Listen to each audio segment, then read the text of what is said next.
ఇది mirror work blouse అండి. ఇది దీంట్లో వచ్చేసి 3-4 కలర్స్ యూస్ చేసాము. థ్రెడ్ వచ్చేసి మల్టీ కలర్ పర్పస్ వేసుకునేలాగా డిజైన్ చేసాము. దీన్ని మొత్తం కూడా స్కాలోప్ వస్తుంది నెక్కి మిర్రర్ తోటి.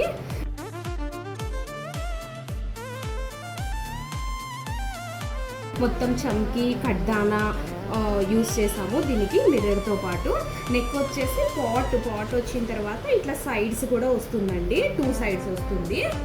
హ్యాండ్స్ వచ్చేసి షార్ట్ హ్యాండ్స్ ఇచ్చాము. ఫ్రంట్ ఇలా వస్తుంది. దీని నెక్ వచ్చేసి దీనికి యాక్చువల్లీ క్లయింట్ వచ్చేసి అంతకుముందు గోల్డ్ శారీ ఇచ్చారు మనకి. దీంట్లో ఉన్న కలర్ కాంబినేషన్స్ ఏవైతే ఉన్నావో అవే తీసుకొని మనము ఇంకొన్ని కలర్స్ కూడా యాడ్ చేసాము దీంట్లోకి. దీని వచ్చేసి మల్టీపర్పస్ బ్లౌజ్ అండి, దేని మీదకైనా యూస్ చేసుకోవచ్చు. ఇది శారీ, ఇది pure georgette half white sari. దీని మీద అంతా కూడా ఫ్లోరల్ డిజైన్ వచ్చింది. ఈ డిజైన్లో ఉన్న కలర్సే తీసుకొని దీనికి యాడ్ చేసాము. ఇట్లాంటి డిజైన్స్ మీకు కూడా కావాలంటే కాంటాక్ట్ అవ్వండి Shri Vaibhav design studio. Thank you.